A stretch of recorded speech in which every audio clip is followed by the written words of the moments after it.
हाँ। सेक्शन 40 भी क्या चीज के बारे में बात करता है कि अगर आप एक पार्टनरशिप बिजनेस मेंटेन करते, बाकी सारा एक्सपेंडिचर का कहानी वैसे ही होता, क्योंकि सोल प्रोप्राइटरशिप बिजनेस में आपके ओनर को आप कुछ नहीं देते, इंटरेस्ट ऑन कैपिटल, सैलरी, वो सब आपको अलाउेबल डिडक्शन नहीं है, अलाउेबल एक्सपेंडिचर नहीं है वो सब।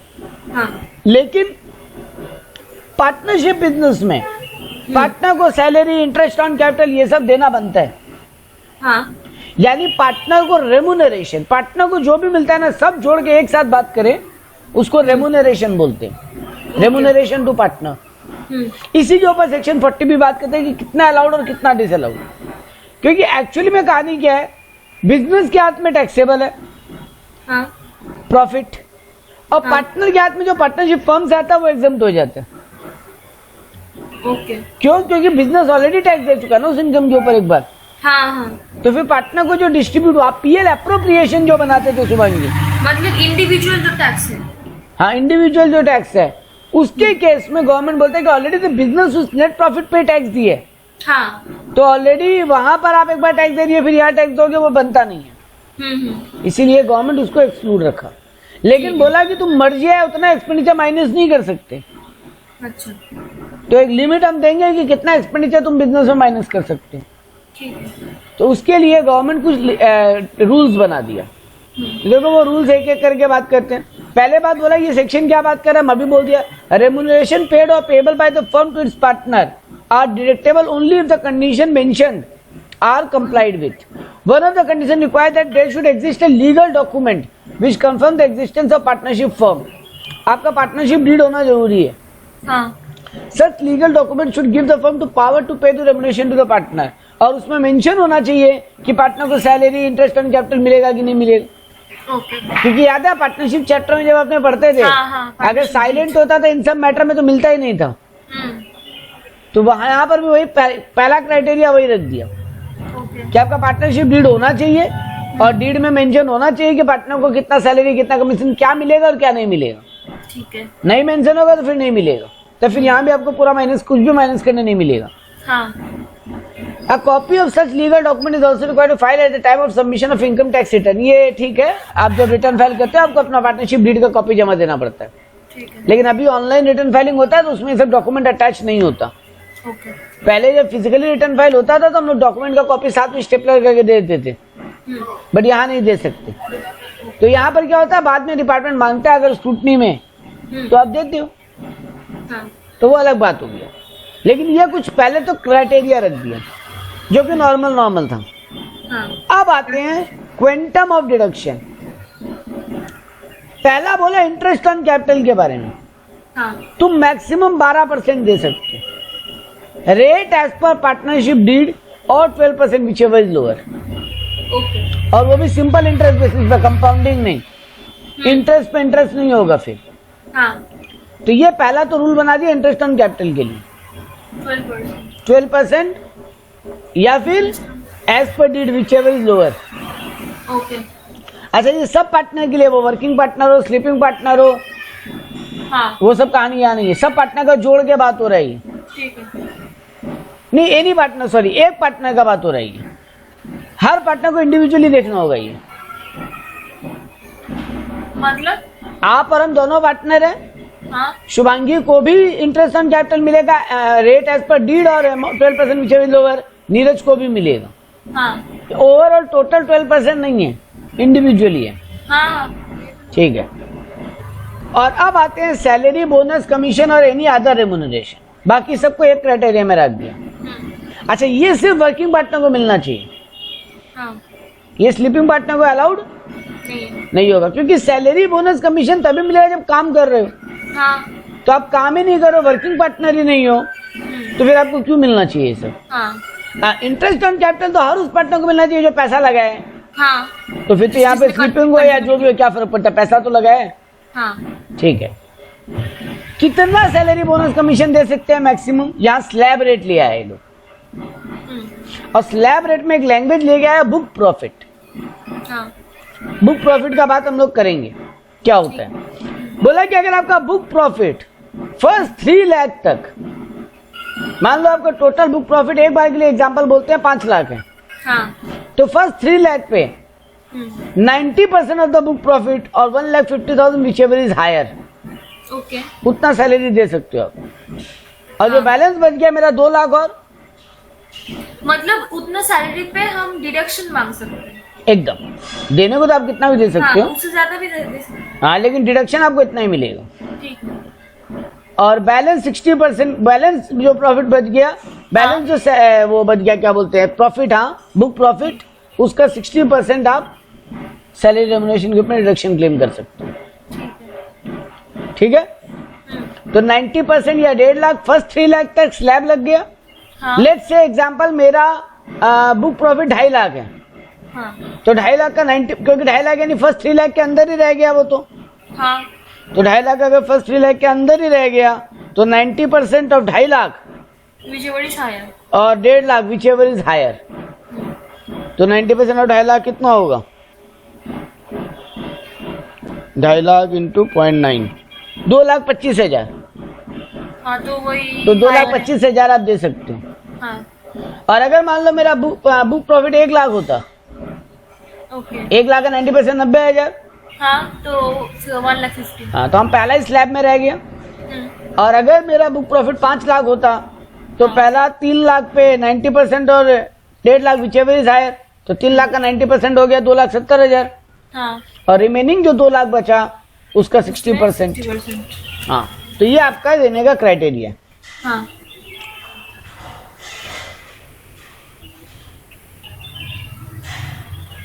अब आता है ये बुक प्रॉफिट क्या है. Following adjustment should be made to the net profit under the head PGBP to arrive a book profit. आप अभी तक पीजीबीपी का इनकम निकालना सीखे हो.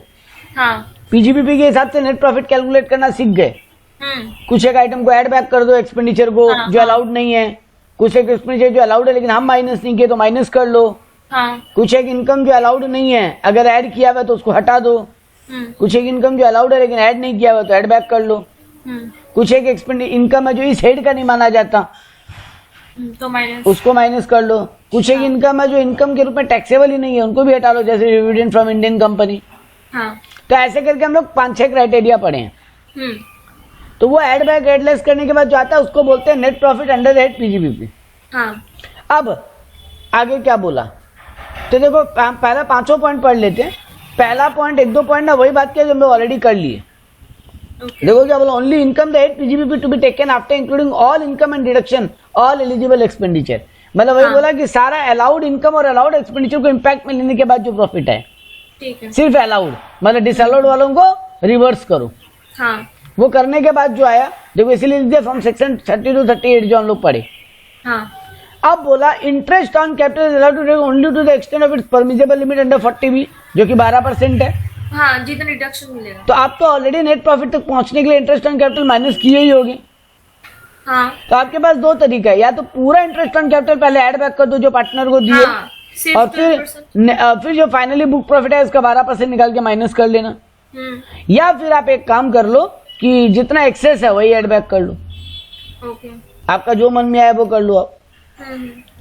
तो पहला बात तो आपको एक्सेस इंटरेस्ट ऑन कैपिटल को ऐड बैक करना है बुक प्रॉफिट पे पहुंचने के लिए. मेरा मानना है कि एक बार पूरा ही ऐड बैक कर लो ताकि बुक प्रॉफिट आ जाए, ताकि बुक प्रॉफिट आ जाए. मिस्टेक हो जाएगा. और फिर नीचे 12% माइनस करो. मिस्टेक नहीं होगा, बात एक ही है बेटा. देखो आपका कंपनी 15% इंटरेस्ट ऑन कैपिटल दिया आपका फर्म, हाँ. तो 3% ऐड बैक कर लो. मान लो शुभांगी को हम 12,000 इंटरेस्ट ऑन कैपिटल दिया. हाँ. 12,000 डिवाइडेड बाई 15 इंटू 3 अच्छा. जो आया वो ऐड बैक कर लिया. आपका मूड है, कोई प्रॉब्लम नहीं है. वैसे भी आपको कहीं प्रेजेंट नहीं करना है. हाँ, आंसर देखना है. हाँ, आंसर देखना है. अगला पॉइंट है salary bonus commission etcetera partner are not to be deducted. जो ऑलरेडी हम लोग सैलरी बोनस वगैरह पेमेंट किए हैं. एक सेकंड होल्ड करो. हाँ, तो हम लोग बोल रहे हैं कि ये जो सैलरी बोनस कमीशन जो है, हाँ. ये भी वही तरीका फॉलो कर लो. जो पार्टनर को दियो पूरा ऐड बैक कर लो. ये तो नॉट अलाउड बोल रहा है. हाँ, तो नॉट अलाउड है इसीलिए पूरा ऐड बैक कर लो. बेटा आप तो पीएल बनाते हुए माइनस किए होंगे ना. ओ हाँ, हाँ. आप तो पीएल अप्रो बना के नेट प्रॉफिट निकाल के बैठे हो. अकाउंट्स में तो पीएल अप्रो तक चले ही जाते हो क्योंकि बैलेंस शीट. हाँ. देखो अकाउंट्स में रूल क्या है, general entry, ledger, trial balance कर लिए, उसके बाद में सीधा आप आते हो फाइनल अकाउंट बनाने पे। हाँ पार्टनरशिप बिजनेस का जब फाइनल अकाउंट बनाने आते हो तो आप पहला काम करते हो ट्रेडिंग पीएल। ट्रेडिंग पीएल हाँ ट्रेडिंग पीएल का जो नेट प्रॉफिट आता है, पीएल का जो नेट प्रॉफिट, उसको पकड़ के आप पीएल एप्रो और पार्टनर्स कैपिटल अकाउंट बना लेते हो। हाँ और उसकी मदद से फिर बैलेंस शीट बना लेते हो। यही दो एक्स्ट्रा काम कर लेते हैं एक नॉर्मल सोल प्रोप्राइटर की जगह हम लोग। ओके बीच में नेट प्रॉफिट के बाद मतलब पीएल बनाने के बाद और बैलेंस शीट से पहले पीएल एप्रो और पार्टनर्स कैपिटल अकाउंट बना लेते हैं। पार्टनर को जो दिया वहां से बैलेंस शीट करके उसका कैपिटल निकल गया, जो नया बैलेंस शीट में चला जाएगा। हाँ अगर फ्लक्चुएटिंग कैपिटल है तो, और अगर फिक्स कैपिटल है तो अकाउंट और बन जाएगा करेंट अकाउंट। हाँ तो वो सब ठीक है, वो अकाउंट्स का कहानी हो गया। तो यानी अल्टीमेटली आप तो सब बना के बैठ गए ना। हाँ तो आप सब बना लिए, तो आप जो पार्टनर्स को प्रॉफिट दे के बैठे हो, पार्टनर को जो सैलरी रेम्युनरेशन दे के बैठे हो, वो तो आपका पूरा माइनस माइनस हो गया, एड बैक हो गया, माइनस माइनस हो गया, सब काम हो गया। हाँ तब तो आपको एड बैक करके ठीक करना पड़ेगा ना। हाँ रिवर्स जाना है, रिवर्स। नहीं मतलब यहाँ पर जो पहले point interest capital to the extent, और ये लोग वो बोला है कि देखो इंटरेस्ट ऑन कैपिटल केवल उतना ही एड बैक करते। एक्चुअली देखो शुभांगी, ये जो ऊपर अभी हम लोग 40B का रूल पढ़े, अमाउंट ऑफ डिडक्शन अलाउड, हाँ हाँ इसमें देखो जो कैलकुलेशन का झमेला है वो तो सैलरी बोनस कमीशन में ही है ना। हाँ उसके लिए हमको बुक प्रॉफिट चाहिए ना। ओ अच्छा अच्छा हाँ तो वैसे भी आपको बुक प्रॉफिट तक पहुंचने के लिए अगर आप पूरा interest on capital add back करते हो ऊपर, हाँ तो फिर आपको जितना इंटरेस्ट ऑन कैपिटल अलाउड है उतना माइनस भी करके उतरना पड़ेगा। तब जो फिगर आएगा उस पर सैलरी रेम्युनरेशन कैलकुलेट करोगे। हाँ तो बुक बात वैल्यू के मदद से ही तो हम ये निकल। हाँ, तो इसीलिए लोग क्या कर रहा बोल रहा है कि इसीलिए लोग बोला कि डिडक्शन नौटंकी करो ही मत, इंटरेस्ट ऑन कैपिटल के कहानी में केवल एक्सेस को ऐड बैक कर लो, ओके ताकि आपको एक बार ऐड एक बार लेस करने का झमेला नहीं करना पड़े। वरना बहुत जन का क्या आदत होता है ना सुबह के ऐड बैक करना तो याद रह जाता है। हाँ मान लो interest on capital add back कर लिया, लेट से एग्जांपल मेरा नेट प्रॉफिट आया 6 लाख, हाँ हम interest on capital add back कर लिया, मेरा इंटरेस्ट ऑन कैपिटल मान लो एक बार के लिए 30,000 था, ओके तो मेरा 6,30,000 हो गया। हाँ अब मेरा अकाउंट, अब हम लोग एग्जाम में क्या गलती करते हैं, हम लोग वो 6,30,000 पे ये 3 लाख स्लैब रेट लगा लगा के निकाल देते हैं। तो उसमें तो 12% लगेगा। नहीं, मेरा बात सुने नहीं आप, हम क्या बोल रहे हैं, हम लोग क्या कर लेते, हम लोग ये 6 लाख में 30,000 एड बैक करते पूरा इंटरेस्ट ऑन कैपिटल। हाँ 6,30,000 आता, हाँ उस 6,30,000 पे हम लोग ये 3 लाख का स्लैब, 3 लाख से कम है तो 90% और 1.5 लाख ओ अच्छा अच्छा वो कर लेते। वापस इंटरेस्ट ऑन कैपिटल माइनस भी करना है, ये भूल जाते हैं बहुत बार। अच्छा वो 12% तक तो अलाउड है ना, हाँ हाँ तो वो भी तो माइनस करो। हाँ वो माइनस करने के बाद सैलरी बोनस कमीशन कैलकुलेट करना है। बुक प्रॉफिट से ही तो कर हाँ, तो बुक प्रॉफिट का मतलब यही है ना कि गलत इंटरेस्ट ऑन कैपिटल या जो एक्सेस इंटरेस्ट ऑन कैपिटल है वो ऐड बैक हो जाना चाहिए। हाँ तो अपने तो ऐड बैक पूरा कर लिए, हाँ एक्सेस नहीं, अपने पूरा ही ऐड बैक कर लिए, अच्छा वो भूल गए कर। और नीचे दोबारा माइनस करना भूल जाते हैं एग्जाम में। ओ अच्छा इसीलिए लोग बोलते हैं कि आपको काम ही मत करो ऐड, और एक बार ऐड एक बार लेस करने का, खाली एक्सेस निकाल के ऐड बैक कर लो, ताकि आपको 2 बार झमेला याद नहीं रखना पड़े। बाकी आपका चॉइस है। हाँ तो अब अपने को यहाँ पे सैलरी बोनस कमीशन जो अपने दिए हैं एक्चुअली में वो ऐड बैक कर लेना है। Current year depreciation as well as depreciation previous to be allowed, हाँ डेप्रिसिएशन वगैरह माइनस कर लेंगे। ठीक है पिछला साल का कोई ब्रॉड फॉरवर्ड लॉसेज है हाँ जो पिछला साल हमको माइनस करने नहीं मिला था, हाँ वो माइनस मत कर लेना अभी, मतलब अपने को कैरी फॉरवर्ड लॉसेज माइनस नहीं करना है। अच्छा वो बात का बात होता है। ठीक है तो यहां तक अपने पहुंच गए। अब अपने इसी को बोलते हैं बुक प्रॉफिट। ओके तो देखो अब यहाँ पे इसीलिए बोला कि एक पॉइंट टू बी नोटेड बोला एक बात, interest on loan is not covered with the section. अच्छा, या इंटरेस्ट ऑन लोन यहाँ कवर नहीं किए, हाँ क्योंकि बेटा लोन पे इंटरेस्ट आप इसलिए नहीं दे रहे हो क्योंकि वो पार्टनर है। हाँ आप लोन पे इंटरेस्ट इसलिए देते हो ऐसे नॉर्मल आउटसाइडर की तरह वो लोन प्रोवाइडर है। इंटरेस्ट ऑन लोन एक अलग सेपरेट चीज है, थर्ड पार्टी है। हाँ थर्ड पार्टी की तरह डील होता है उससे। Interest on capital first party है। इंटरेस्ट ऑन कैपिटल एकदम पार्टनर इसीलिए दे रहे हो क्योंकि वो पार्टनर है। कैपिटल तो पार्टनर ही लगाएगा ना पार्टनरशिप बिजनेस में। तो यही कहानी है। Share of profit receive by partner from partnership from exempted in the hand of partner. देखो यहाँ पे हम आपको पहले बोल दिया था, यहाँ लिख दिया ये बात कि पार्टनर को जो शेयर ऑफ प्रॉफिट मिलेगा अल्टीमेटली बिजनेस से, वो एग्जेम्प्टेड होगा पार्टनर के हैंड में। Interest on capital, salary, bonuses are considered to be income of the partner under that PGB to the extent they are allowed in deduction under section 40B. हाँ, लेकिन interest on salary bonus ये सब पे partner tax देगा अपना।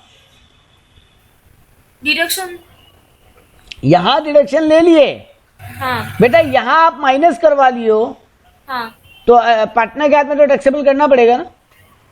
अच्छा income tax बोलता है आप एक ही जगह छूट लो ना। इंटरेस्ट ऑन कैपिटल के लिए हम आपको दोनों जगह छूट दे दिए, यहाँ भी माइनस कर लो।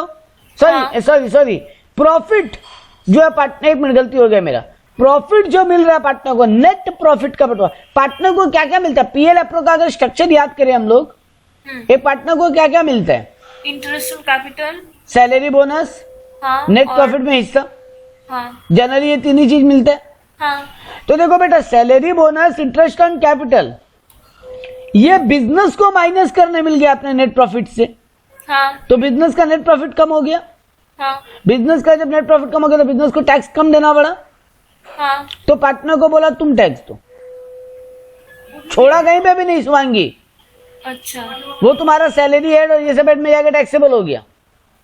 अच्छा ठीक है, तो उन लोगों का प्रॉफिट में देना नहीं पड़ेगा। हाँ जो नेट प्रॉफिट का बंटवारा हुआ, हाँ वो तो बिजनेस दे दिया है। अब वो बिजनेस एक बार टैक्स दे दिया तो पार्टनर को माफ कर दी। ओ अच्छा, जो माइनस किए वो बाद में देना पड़ेगा एकदम। अरे आप यहाँ भी माइनस करवा के नेट प्रॉफिट कम करवा लिए और वहां भी आप बोलते हो पार्टनर को भी उसको इनकम पे टैक्स नहीं देना है, तब तो फिर आप मजाक कर रहे हो। आप तो इनकम टैक्स डिपार्टमेंट बोलेगा कि हमको क्या समझ के रखे हो। पर इसमें जो वो डिडक्शन मिल रहा है, हाँ वो डिडक्शन तो माइनस करके जो अमाउंट बचेगा उस पे तो टैक्स देंगे। हाँ एकदम, नहीं जितना यहाँ अलाउड हुआ है हाँ, उतना ही वहाँ टैक्सेबल होगा। मतलब पूरा मान लो 15% इंटरेस्ट ऑन कैपिटल दियो, हाँ, लेकिन यहाँ तो 12% ही अलाउड हुआ है ना, हाँ, तो 12% जो अमाउंट होगा उतने ही पार्टनर के हाथ में टैक्सेबल होगा, पूरा 12%। 12% तो डिडक्शन है। हाँ तो यहाँ डिडक्शन मिला वही 12% टैक्सेबल। ओ अच्छा, यहाँ पे 15% का छूट थोड़ी ना मिला है आपको। नहीं लेट्स से शुभांगी एक एग्जांपल बोलते हैं, मेरा फिगर बनता है 12,000, 12% एक बार 12,000 बनता है, हाँ, और लेकिन मेरा पार्टनरशिप फॉर्म हमको 15,000 दिया, 15%। ठीक है, तो शुभांगी इनकम टैक्स बोला कि तुम पीजीबीपी हेड में 12,000 ही माइनस करने अलाउ किए तुमको, 3% तो तुमसे एड बैक करवा लिए। हाँ, एड बैक करा लिया मतलब 3% से तुम्हारा प्रॉफिट बढ़ गया, वो 3,000 से, सॉरी, तो, हाँ, तो उसमें टैक्स तो वो यहाँ तो टैक्स दे दियो 3,000 पे तुम, हाँ, तो फिर पार्टनर को नहीं देना होगा, पार्टनर को वो 12,000 पे टैक्स देना पड़ेगा। अच्छा, वैसे ही मान लो रेम्यूनरेशन के तुम एक रूप में एक पार्टनर को भले 3 लाख रुपए दियो, लेकिन ये जो कैलकुलेशन आया 40B का, हाँ, उसमें मान लो रेम्यूनरेशन का फिगर आता है, एक से एग्जाम्पल बोलते हैं 2 लाख, ओके, तो तुम तो यहाँ पे 2 ही लाख माइनस करने दिए पार्टनरशिप फर्म को। हाँ, जब तुम 2 ही लाख माइनस करने दिए तो पार्टनर भी 2 ही लाख पे एक्स्ट्रा टैक्स देगा, हाँ, क्योंकि फर्म तो 1 लाख पे ऑलरेडी टैक्स दे दिए। तो सीधा बात है, यहाँ जो एक्सपेंडिचर अलाउ किया गया, हाँ, जिस एक्सटेंट तक, हाँ, उतना ही पार्टनर के हाथ में टैक्सेबल हो जाएगा। ठीक है, हाँ नेट प्रॉफिट पे तुम अल्टीमेटली पूरा ही टैक्स दियो यहाँ पे, तो वहां पे पूरा का पूरा एग्जाम्प्ट होगी। मतलब घुमा फिरा के पूरा अमाउंट पर ही टैक्स देना तो पड़ेगा। ऑब्वियस बात है, ऑब्वियस बात है। तो डिडक्शन हाँ, बोला है। डिडक्शन नहीं बोला, डिडक्शन नहीं बोला, यहाँ पे बोलना चाहता था कि एज एन एक्सपेंडिचर बिजनेस को कितना नहीं। शुभांगी आप एक चीज में गलती कर रहे हो, शुभांगी बिजनेस के हाथ में टैक्सेबल हो गया, हो सकता है पार्टनर भी बच जाए कि पार्टनर का 2.5 लाख क्रॉस नहीं हो रहा। ओ अच्छा, मेरे इंडिविजुअल हैंड में भी तुमको देखना पड़ेगा ना, हाँ, स्लैब रेट लगेगा, वहां बच जाओगे तो बच जाओगे तुम। मान लो मेरा टोटल पीजीबीपी से इनकम लेके, मतलब पार्टनरशिप फर्म से प्रॉफिट और अदर सारा इनकम लेके मेरा 4 लाख रुपया हुआ, हाँ, हम तो वो 5 लाख का रिबेट में आ जाएगा ना शुभांगी, हाँ, तो हम तो वहां बच गया, यहाँ भी टैक्स नहीं लगा, वहां भी टैक्स नहीं लगा। हाँ, तो डिपार्टमेंट ये नहीं बोला कि दोनों जगह टैक्स दे दो, डिपार्टमेंट ये बोला कि हम इनकम, टोटल इनकम का हम 2 हिस्सा में बंटवारा कर दिए, कुछ हद तक पार्टनरशिप फर्म टैक्स दे देगा और बाकी पार्टनर के हाथ में टैक्सेबल कर देंगे।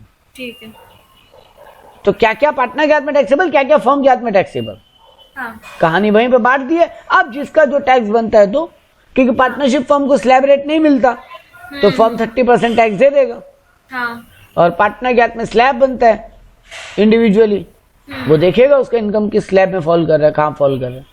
हाँ तो वो ठीक है। गवर्नमेंट इसीलिए बंटवारा किया, बोला salary, bonus, interest on capital जितना पार्टनरशिप फर्म को माइनस करना अलाउ किए, हाँ उतना ही पार्टनर के हाथ में टैक्सेबल कर दिए।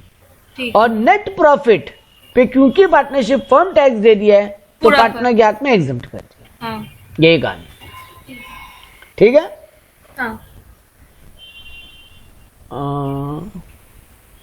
इस पे शायद सम्स दिया होगा यहाँ पे, एक बार अगर देखते हैं। एलएलपी कोई कुछ देखा ऊपर में? वो एलएलपी वाला कहानी बाद में देखेंगे, पहले इस पे सम देख लेते हैं। इस पे सम दिया है शायद मेरे हिसाब से तो।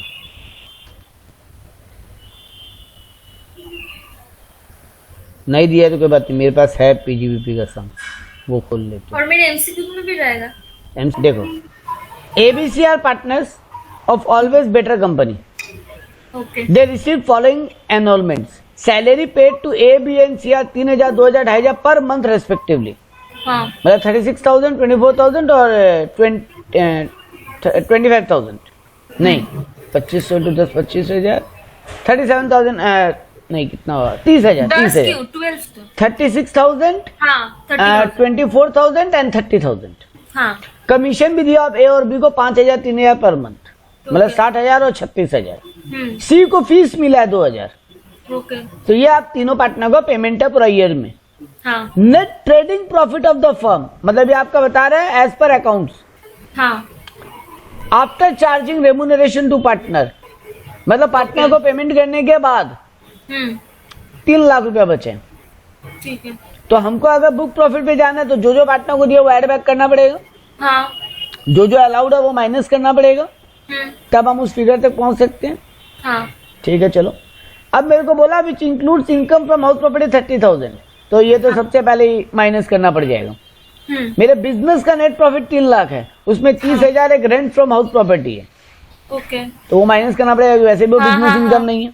हाँ, तो मेरा बिजनेस इनकम का नेट प्रॉफिट क्या बचा है, 2,70,000, ओके है ना।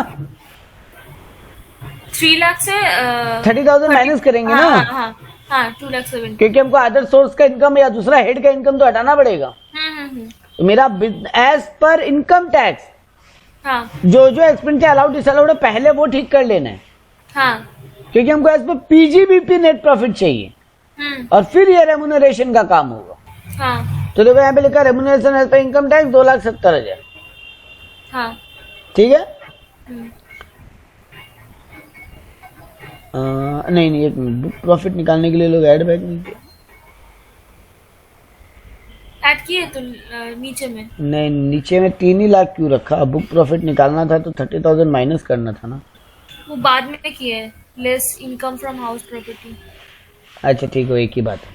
तो net profit as per books of account 3 lakh रखा, हाँ रेम्यूनरेशन टू पार्टनर सब ऐड कर लिए, सैलरी ऐड कर लिया पूरा का पूरा, कमीशन हाँ, पूरा का पूरा commission, ऐड कर लिया, फीस पूरा का पूरा ऐड कर लिया, हाँ 5,10,000 इनकम आ गया।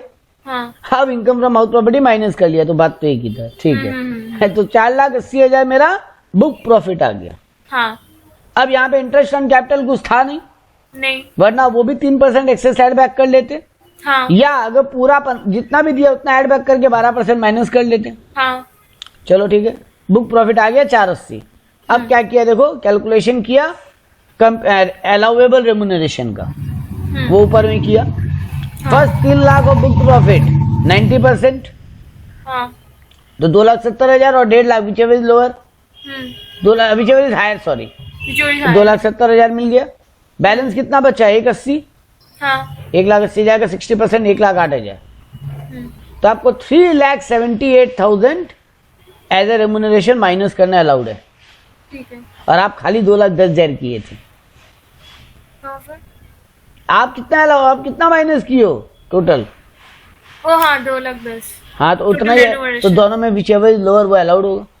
अच्छा मतलब यहाँ पर अलग से माइनस करके टैक्स के लिए, नहीं, आप पहले निकाले कि as per book profit calculation as per section 40B आपको कितना टोटल रेम्यूनरेशन अलाउेबल है, हाँ 3,78,000, लेकिन आप एक्चुअली में दिया खाली 2,10,000 ही हो, तो आपका हाँ। अलाउेबल से भी कम दियो, ओ अच्छा, हाँ तो जितना दियो उतना ही ना माइनस करने मिलेगा एक्सपेंडिचर के रूप में। ऐसा थोड़ी नहीं कि आपको अब बोलेगा इनकम टैक्स की चलो 3,78,000 माइनस कर लो, हाँ, बोलेगा उतना तो तुम दिए ही नहीं तो माइनस किस बात का, तुम्हारा एक्सपेंडिचर ही नहीं हुआ उतना तो। हाँ, अगर तुम्हारा दिया हुआ ज्यादा होता तो तुमको उतना ही माइनस करना अलाउ करते। तो यानी सीधा बात बोलता है सेक्शन 40 भी, तुमको जितना एज पर 40 भी अलाउएबल है एंड जितना तुम एक्चुअली दियो विच एवर इज लोअर, तो मैक्सिमम रेमुनरेशन के रूप में तुम 2,10,000 माइनस कर पाओ। चलो एक सम सॉल्व करते हैं।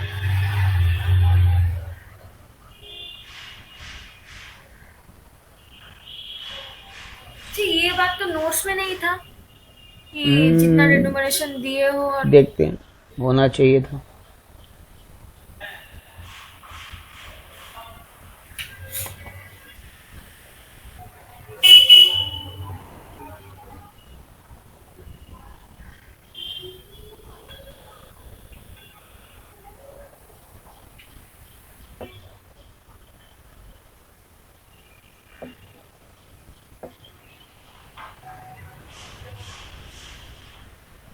ये तो कुछ और ही।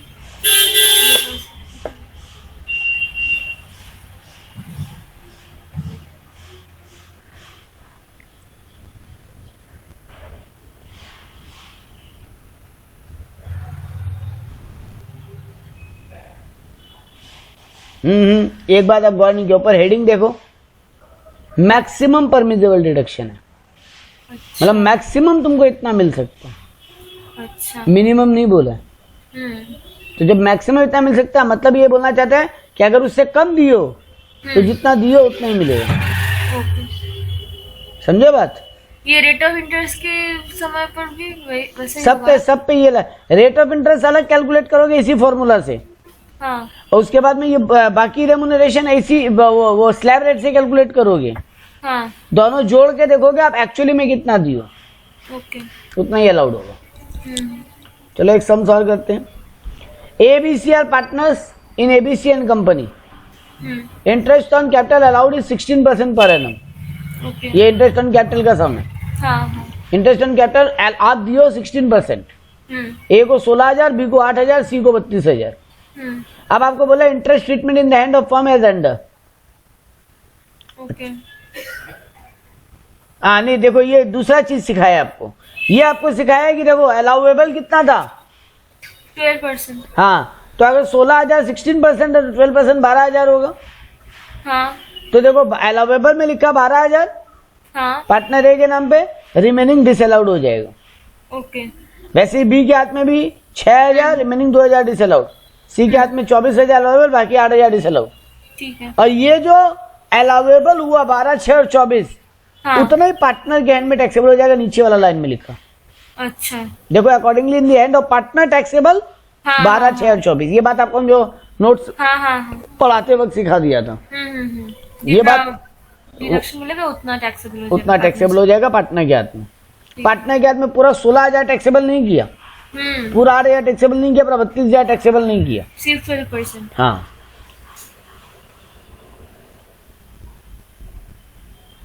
एक सम्स करते हैं फुल फ्लेजेड।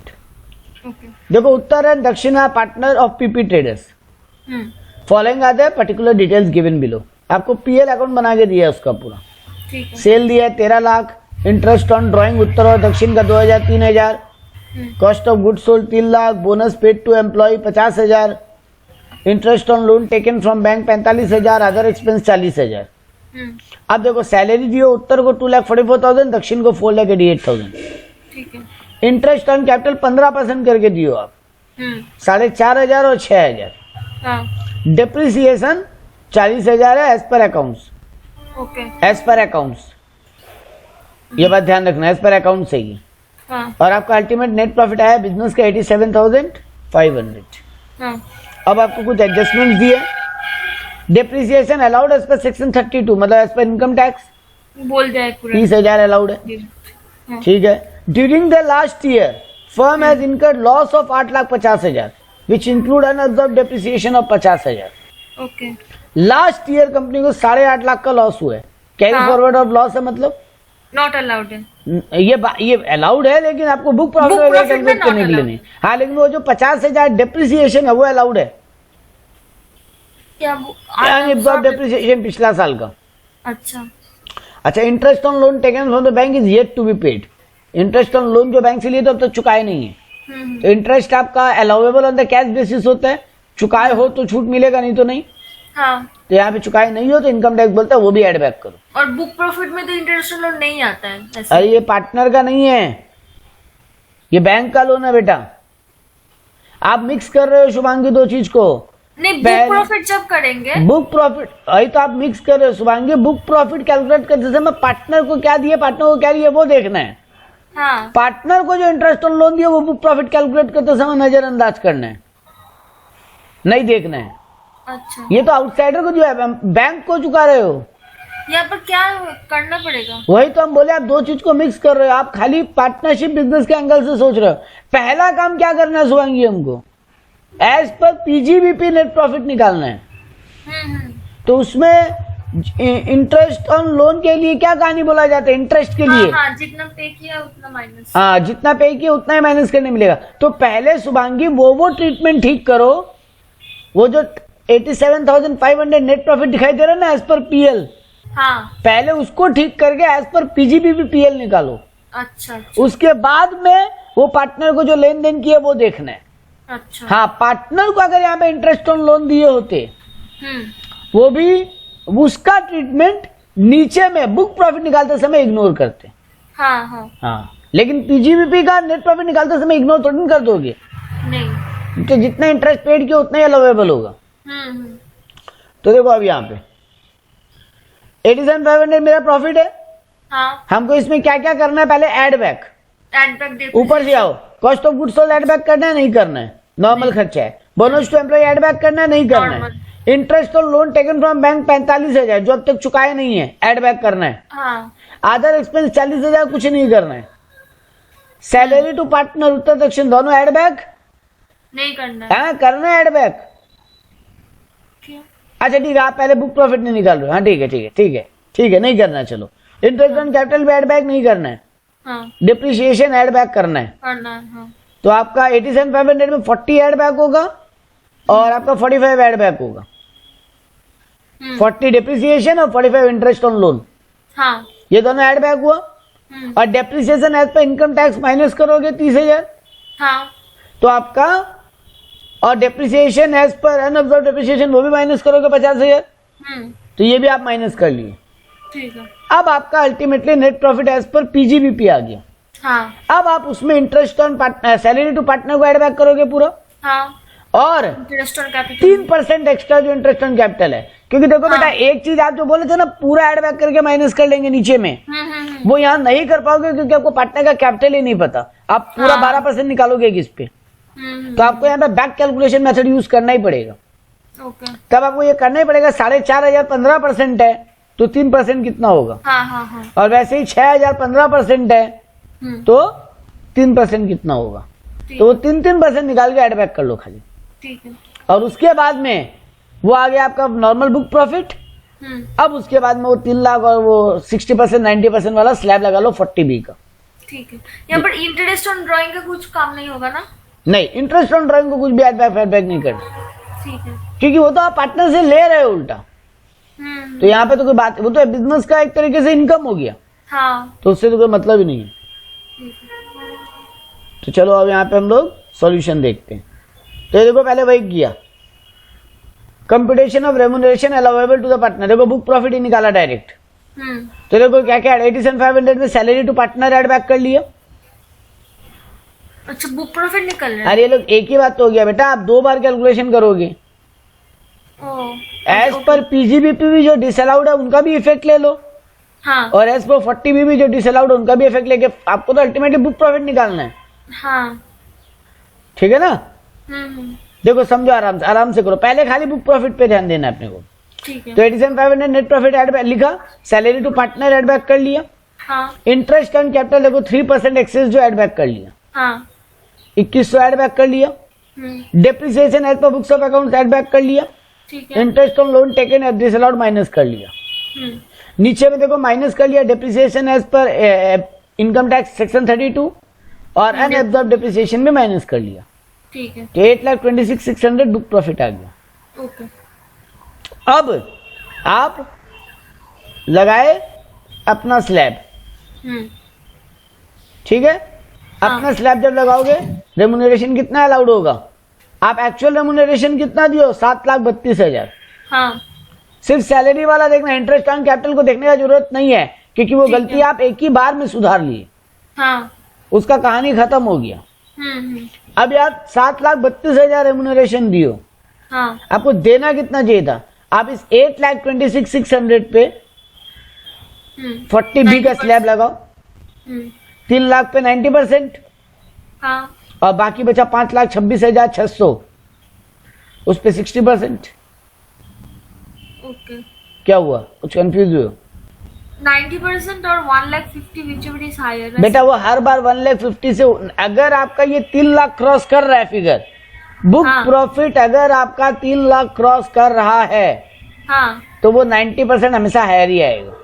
ओके। क्योंकि आप 3 लाख पर 90% निकाल के देखो, आपका 2,70,000 ही आएगा। हाँ हाँ। 3 लाख का 90% निकाल के देखो, 2,70,000 आएगा। तो 2,70,000 हमेशा 1.5 लाख से हाई होगा। हाँ हाँ। वो 1.5 लाख से लो होने का स्कोप कब होगा? जब आपका फिगर ही इतना छोटा है बुक प्रॉफिट का। मान लो एक बार एग्जांपल बोलते हैं 2 लाख है बुक प्रॉफिट का फिगर, हाँ, तो तभी भी हायर आएगा, तभी भी हायर ही आ जाएगा। देखो 2 लाख का 90% 1,80,000। ठीक है, मान लो आपका एक बार के लिए मानते हैं हम 1.5 लाख है, तो 1.5 लाख का 90% कितना होगा? 1,35,000। हाँ, 1,35,000। अब आपका 1.5 लाख हायर आ जाएगा, तो ठीक है। लेकिन जनरली अगर आपका फिगर 3 लाख क्रॉस कर रहा है बुक प्रॉफिट का, हाँ, तो आपको कंपैरिजन करने का दरकार ही नहीं है, क्योंकि वही जाएगा ही 90%। तो 3 लाख का 90% प्लस 5,26,600 का 60%, ठीक है। तो मेरा आ रहा है 5,85,960। 7,32,000 आप दे रहे हो, हाँ, और इनकम टैक्स बोलता है आप 5,85,960 से ज्यादा नहीं दे सकते। ओके। मैक्सिमम 5,86,000 ही अलाउड है, 5,85,000 सॉरी। Okay okay. तो आप उतना ही माइनस कर सकते हैं। अब देखो शुभांगी, पीजीबीपी का फाइनली सम्स खत्म किए लोग, वो ऊपर वही सेम की है बेटा, करना तो वही सेम पड़ेगा। 87,500 नेट प्रॉफिट लिखा, हाँ, पूरा salary to partner add back कर लिया, मेरा यहाँ पे सम्स कटा है। अब ये लोग क्या करेगा बेटा, ऊपर जो एड बैक फेड बैक करके निकाले ना पूरा, हाँ, वो पूरा कर लो। हाँ, और माइनस करते वक्त केवल आप डिडक्शन माइनस, वो जो 5,85,960 है वो माइनस कर लो, हाँ, बस हो गया आपका। वो लास्ट में डिडक्शन। हाँ, तो वो लोग अलग से प्रेजेंट किया बेटा ये पीजीबीपी का फाइनल कैलकुलेशन। अच्छा, ऊपर आपको केवल बुक प्रॉफिट निकाल के और रेम्युनरेशन वाला कहानी निकाल रहा है। अच्छा, ठीक है, ये था पार्टनरशिप फर्म का सम साइटिंग, खत्म हो गया। एक और अगर मिलता है तो देख लेते हैं।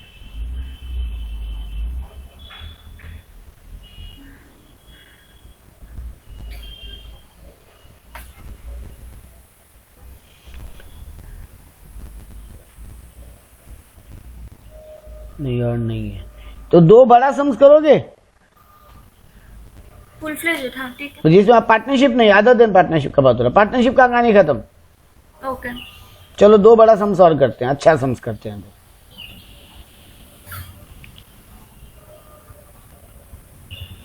During the previous year 2018-19, sir आपका पीजीबीपी का नोट्स है ना, हाँ, वो हम नहीं लिखे हैं। वो पहले दिन आप वो सीएस कार्ड के नोट से पढ़ा रहे थे, तो इसलिए आपका नोट्स नहीं लिखा हम। मेरा नोट्स, आपका जो बीकॉम का नोट्स है वो आपको नहीं मिला? नहीं। ठीक है, हम दे रहे हैं। हम आपको ये दोनों पीजीबीपी का सम सॉल्व जो है, हाँ, वो आपको हम दोनों शेयर कर दे रहे हैं।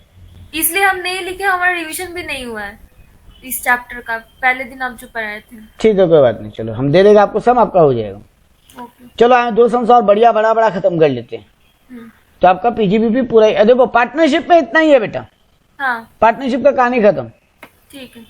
अब आते हैं during the previous year 18-19, profit and loss account of Shri Raj the proprietor of Raj enterprise engage in the business of readymade garments.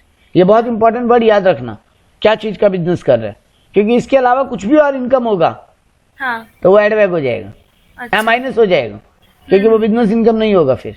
हाँ, तो इसलिए ध्यान रखना क्या चीज का बिजनेस कर रहे हैं। ओके। देखो यहाँ पे आपको पीएल बना कर नहीं दिया शुभांगी, तो आपको पीएल देख के नहीं समझ में आ रहा है क्या एड बैक होगा और क्या नहीं होगा। आपको आइटम वाइज आइटम पकड़ के चलना है। ओके, कोई दिक्कत नहीं, अपने वैसे चलेंगे। तो रेडीमेड गारमेंट अपने को बोला 1.5 लाख नेट प्रॉफिट कमाया है, तो चलो अपने को net profit as per PGB as per accounts दे दिया 1.5 lakh. Which of the following, sorry, with the following information. अब आपको बोला इंटरेस्ट ऑन कैपिटल दियो उसको 5,000। सोल प्रोप्राइटरशिप बिजनेस में interest on capital as an expenditure minus करना अलाउड है क्या एज पर पीजीबीपी? नहीं है, तो ये एड बैक हो जाना चाहिए। अगला आइटम देखो, purchase include goods 12,000 from his younger brother in cash. अपने बड़े भाई से 12,000 का सामान खरीदे। हाँ, ये नॉर्मल बिजनेस का एक्टिविटी। हाँ, लेकिन उस प्रोडक्ट का मार्केट वैल्यू 9,000 था। अच्छा। ये एक नया बात है जो हम लोग थ्योरी पढ़ते वक्त नहीं पढ़े। पार्टनर अपने रिलेटिव को अगर बिजनेस में सोल प्रोप्राइटरशिप बिजनेस है, पार्टनरशिप हो, अगर आप अपने रिलेटिव को एक्सेस पेमेंट करते हो तो इनकम टैक्स समझ रहे आप चिटिंगबाजी कर रहे हो। अच्छा। क्योंकि आप बाजार से खरीद के लाते 9,000 में मिलता, आप अपने रिलेटिव से 12,000 में क्यों खरीदे? ताकि आप बिजनेस में ज्यादा एक्सपेंडिचर दिखा सको, नकली बिल बनाए होगी। अच्छा।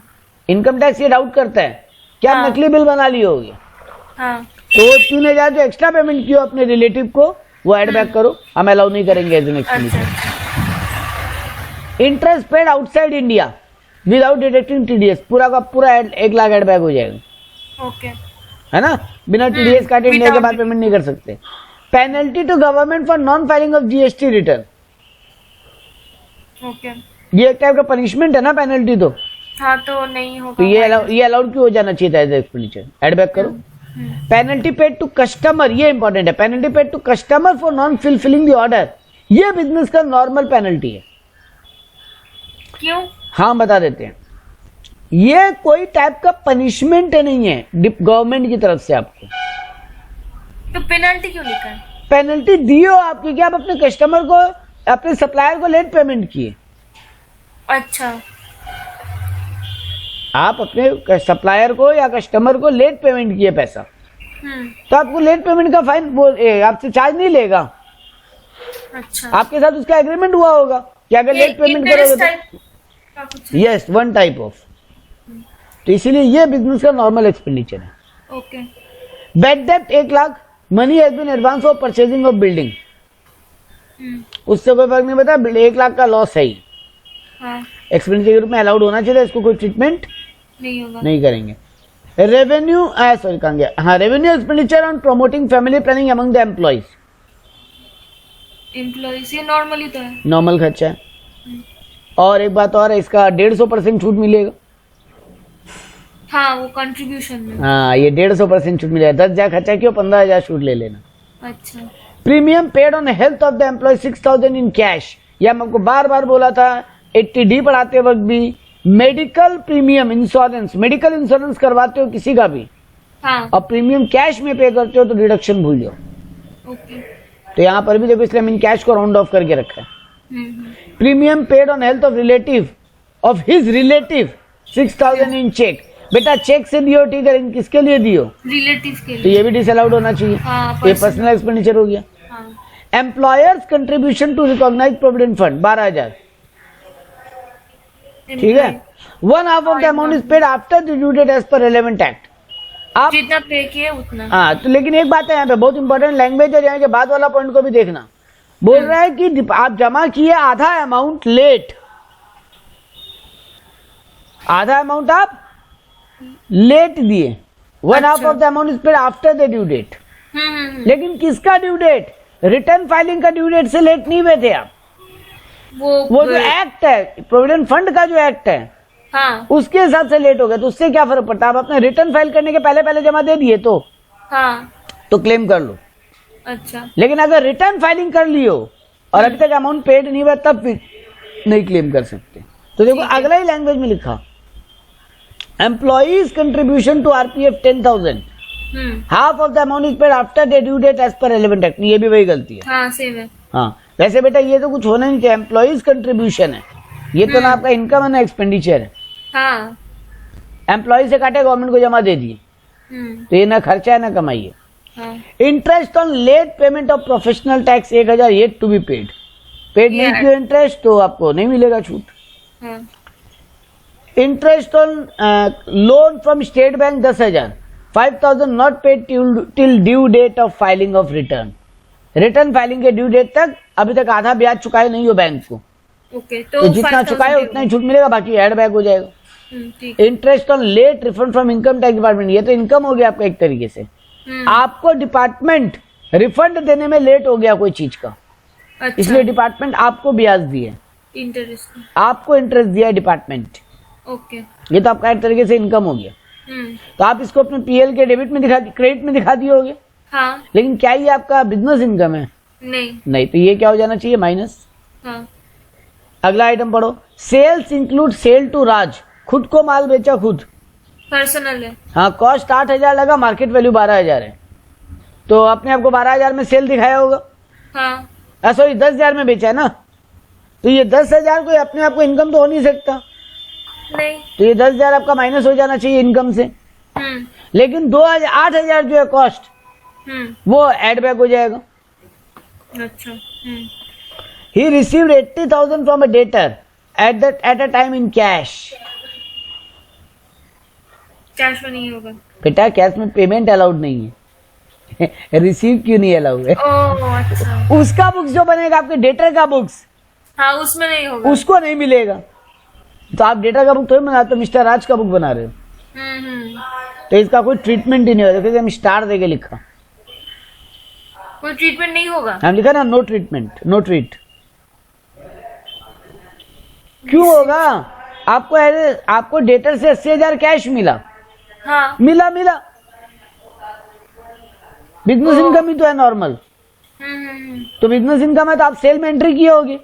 हाँ, एंट्री तो किया है। तो आप सेल में एंट्री किए तो की हो, क्या दिक्कत है? क्योंकि देखो एक्सपेंडिचर अलाउड नहीं है मोर देन 10,000। अगर नहीं देता तो माइनस होता। नहीं, क्रेडिट सेल क्या इनकम नहीं होता बिजनेस का? कौन बोला? हम लोग कहीं पर भी कहीं प्रोविजन पढ़े? हम लोग बेटा एक्सपेंडिचर्स के मामले में प्रोविजन पढ़े हैं पूरा का पूरा पीजीबीपी में। हाँ। इनकम के मामले में कोई प्रोविजन नहीं पढ़े। हाँ। कहीं पढ़े हो इनकम के मामले में कोई प्रोविजन? नहीं, कि इनकम 10,000 के ऊपर अलाउड नहीं होगा कैश में, इनकम रिसीव नहीं हुआ तो आप टैक्स नहीं दोगे उसके ऊपर। बेटा एक्सपेंडिचर पे नहीं किया तो माइनस करने नहीं देंगे। हाँ। कुछ लेकिन आप जैसे क्या बोलते हैं, एम्प्लॉय को सैलरी लेने में लेट हो गया, वो नॉर्मल एक्सपेंडिचर, उसमें एड बैक नहीं बोला। हाँ। इंटरेस्ट, डिपार्टमेंट को कोई पेमेंट, ये सब चीज पे नहीं करते हो अगर, तो आपको छूट नहीं देंगे। अच्छा। जिस अगले साल दोगे अगले साल छूट ले लेना। लेकिन इनकम पे ऐसा कोई बात नहीं बोला। ठीक है। अगला वाला आइटम भी बहुत मस्त है। रिकवरी ऑफ बेड डेप्ट 10,000। बेड डेप्ट का रिकवरी हुआ 10,000 का। नो ट्रीटमेंट होगा। नहीं, बेड डेप्ट रिकवरी अगर ये पूरा बेड डेप्ट पिछले साल अलाउड था शुभांगी अगर, हाँ, तो इस साल ये एज एन इनकम है, टैक्सेबल देना पड़ेगा। तो कोई ट्रीटमेंट का दरकार नहीं है, क्योंकि तुम्हारा रिकवरी ऑफ बेड डेप्ट तुम पीएल के क्रेडिट में पक्का दिखाए होगे। हाँ। तो पीएल के क्रेडिट में दिखाए हो तो ठीक है, कोई प्रॉब्लम नहीं है। लेकिन अब देखो ब्रैकेट में क्या लिखा, इसमें से 8,000 ही पिछला साल अलाउड एज डिडक्शन था। अच्छा। 2,000 नहीं, टोटल 10,000 आपका बेड डेप्ट रिकवरी हुआ है शुभांगी। हाँ। उसमें से 8,000 पिछला साल एज एन एक्सपेंडिचर माइनस करने दिया था डिपार्टमेंट, तो 8,000 पर, तो 8,000 वापस टैक्सेबल हो जाना चाहिए। हाँ। हाँ। क्योंकि अगर पिछला साल छूट मिला था, इस साल इनकम आ गया तो टैक्स दे दो। हाँ। लेकिन 2,000 जो है उसका कुछ मत करो, क्योंकि 2,000 पिछला साल भी अलाउ नहीं किया था आपको। तो इस साल अगर यानी पिछला साल टैक्स दे चुके हैं तो इस साल दोबारा क्यों देंगे? और depreciation as per books of accounts, as per account income tax 20,000 है। एज पर अकाउंट्स कुछ बताया नहीं है, बताया होता तो वो एड बैक करके ये माइनस करते। एज पर अकाउंट कुछ नहीं बताया तो हम लोग ना उसको अकाउंट्स को भूल जाओ, ये जो है एज पर इनकम टैक्स दिया है वो माइनस कर लो। तो देखो अभी लोग प्रेजेंट सम देखते हैं। नेट प्रॉफिट 1.5 लाख लिखा, देखो इंटरेस्ट ऑन कैपिटल ऐड किया। Payment to relative in excess of value of goods, relative को जो एक्सेस पेमेंट की है वो ऐड बैक किया। Interest paid to outside add back किया। Penalty on GST filing add back किया। बेड डेप्ट ऐड बैक किया। ओ सॉरी, एक बात गलती हुआ मेरा, बेड डेप्ट में एक बात बताना हमको भूल गया था। यहाँ देखो पॉइंट नंबर कहाँ गया, एफ। ये बेड डेप्ट जो हुआ है 1 लाख का, हाँ। ये आपका क्या नॉर्मल बिजनेस बेड डेप्ट है क्या? कुछ तो नहीं लिखा है बेड डेप्ट। पूरा लाइन पढ़ो। Money has been advance for purchase of building. Building खरीदो बेटा, एसेट एसेट। एसेट का बैड डेप्ट नॉर्मल बिजनेस का बैड डेप्ट नहीं है। नॉर्मल बिजनेस का बैड डेप्ट कौन सा होता है बेटा? डेटर वाला। हाँ। हम मेरा गारमेंट का बिजनेस है ना।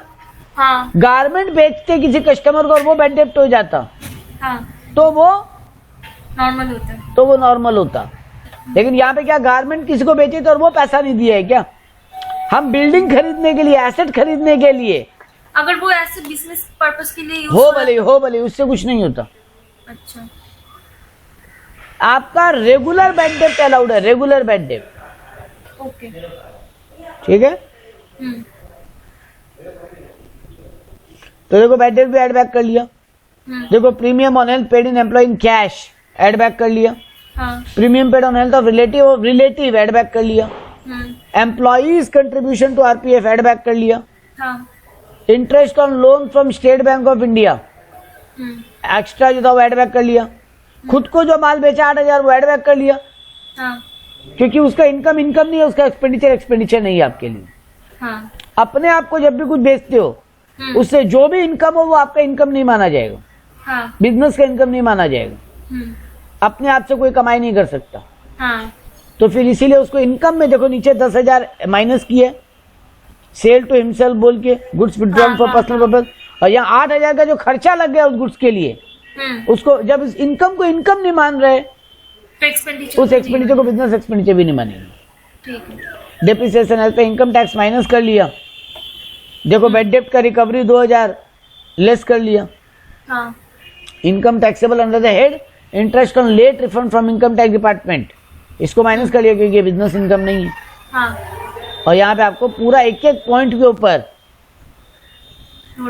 नोट्स भी दे दिया। देखो क्या लिखा, interest on capital to proprietor is not allowed, any unreasonable payment to relative is disallowed, interest paid outside India without deducting TDS is disallowed, any payment made for infringement of law, कोई law break कर रहे हो उसके लिए कोई penalty देना पड़ता है, वो अलाउड नहीं है बिजनेस में। लेकिन देखो कस्टमर वाला अलाउड किया, उसको कहीं भी एड बैक नहीं किया क्योंकि वो लॉ नहीं टूट रहा है कोई। वो भी लिखा होगा शायद इसमें। नहीं लिखा। अच्छा। हाँ देखो लिखा payment made for non fulfilling of contract is not payment for infringement of law, ये कोई लॉ तोड़ने के लिए नहीं हुआ है, hence allowed. Bad debt allowed only when such debt is taken in account of income of previous year or earlier previous year. Since the bad debt in respect of purchase of building, तो उसको disallow कर दिए। ठीक है। Any expenditure for promoting family planning is allowable to compare. However, such expenditure shall be allowed under section 37(1). जिसका कुछ नहीं किया था ना ये लोग, वो आप 150% बोले थे। हाँ वो नहीं किया, लेकिन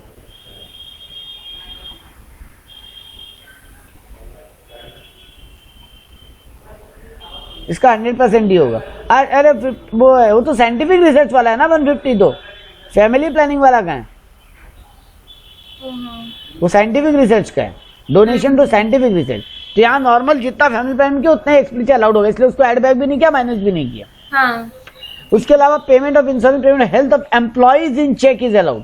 एम्प्लॉय का हेल्थ पे प्रीमियम अलाउड है लेकिन चेक में, और ये तो कैश में किया था इसीलिए डिसअलाउ हो गया। वैसे payment of insurance of health of the relative is not related to business, hence disallowed. तो ये सब, और employers contribution to RPF is allowable as payment, क्योंकि वो ड्यू डेट के पहले ही कर दिया था। ये आपका कहानी था। नेक्स्ट सम आपको खुद करो एक बार, 28 नंबर। ठीक है। हम स्टार मारा है क्योंकि ये बहुत अच्छा सम है। 28 और शायद 29 नहीं, वो तो इसके बाद तो ये डेप्रिसिएशन के सम्स आ गए छोटे छोटे। आप करो इसका जो भी सम है, आपको मजा आएगा। और मेरा मानना है 3-4 फुल फ्लेजेड सम करना चाहिए आपको। ठीक है। इसीलिए ये वाला पीडीएफ हम आपके साथ शेयर करेगा। ईयर पेपर का पीडीएफ, ईयर पेपर का सम सही है बीकॉम का, लेकिन आपको इससे फायदा ये होगा कि आपको